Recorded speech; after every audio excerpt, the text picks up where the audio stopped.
Stand নাই ওখানে রেখে দিই।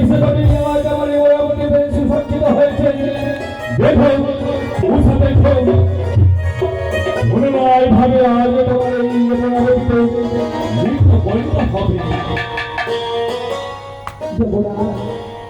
আমি শুনি নাকি এই ইন্দ্র সবাই নতুন দেবী এসেছে। সেই দেবীকে তো আমি দেখতে পাচ্ছি না। চেয়ে দেখো ওই সিংহাসনে সে যখন দাঁড়িয়ে মানুষ এসেছে আজ আমার অমরাবতীতে তোমার নৃত্য দর্শন করতে বলে।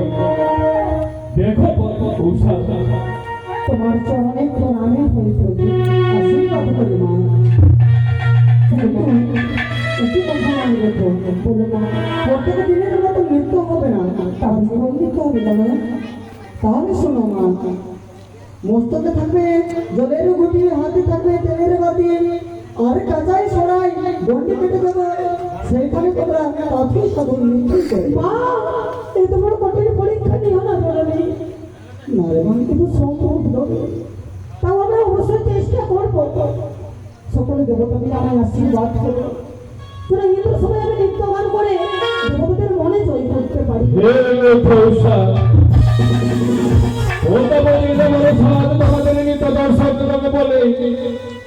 এবং তার সেই কঠিন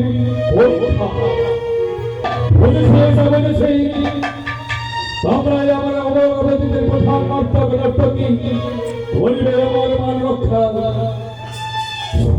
সমাপ্তি করুন এবং শুরু করে নৃত্য শোভা।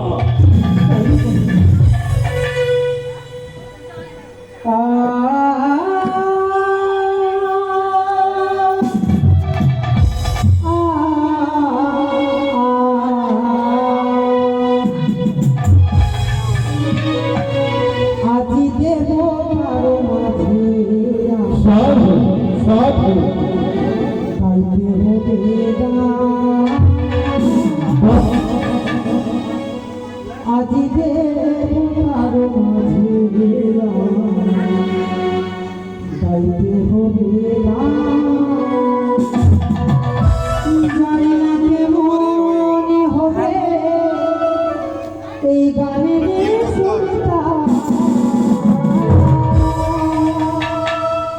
জানে না কেউ হবে, এই গানের সুরটা আজি দেব কারো মাঝে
চলতে চলতে তার মাত্রায় ভুল হয়ে যেতে পারে, তাই আমার হয়ে তাদেরকে ক্ষমা করে দেবো।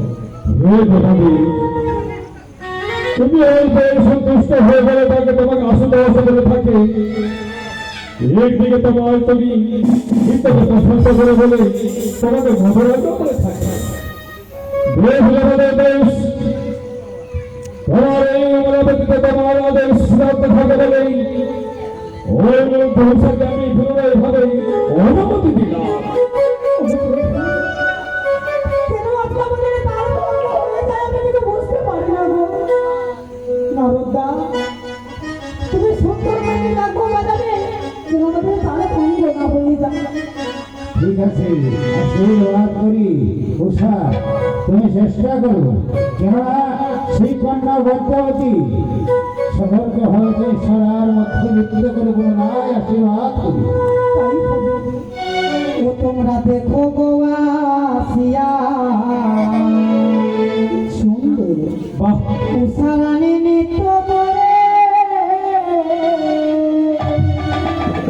থমকিয়া থমকিয়া অপূর্ব।